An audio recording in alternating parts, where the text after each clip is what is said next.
Gentlemen, the Tumeken Shadow is currently on sale. It is at an all-time low of 168 mil.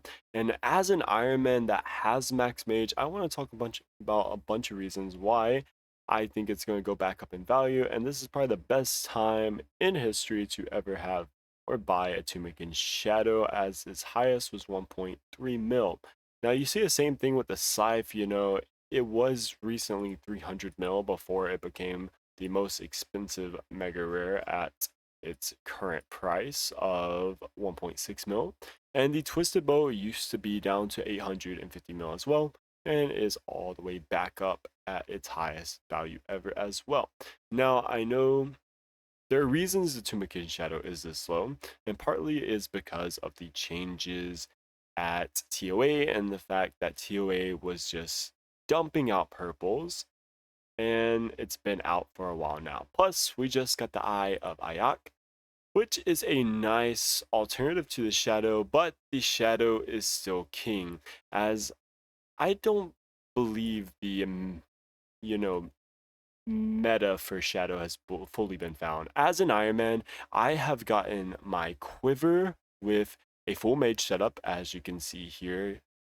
Mage was what got me through the waves, to the point where I got my quiver without ever learning how to do Fremnix properly. I just froze them all. And not just that, I also got my Infernal Cape using a Max Mage setup. As you can see, I'm wearing it all right there. And between Max Mage having to bring so little items, I literally got to bring in like 13 brews for my Infernal Cape, making it, you know, kind of easy um, compared to how many brews you normally get to bring in some of those range setups I've seen, where you bring multiple pieces of gear for freezes and all that other stuff. But not only that, my group Ironman team has finally gotten into Tob, and all 18 of my KC have come from using Max Mage as Tob as my full gear setup.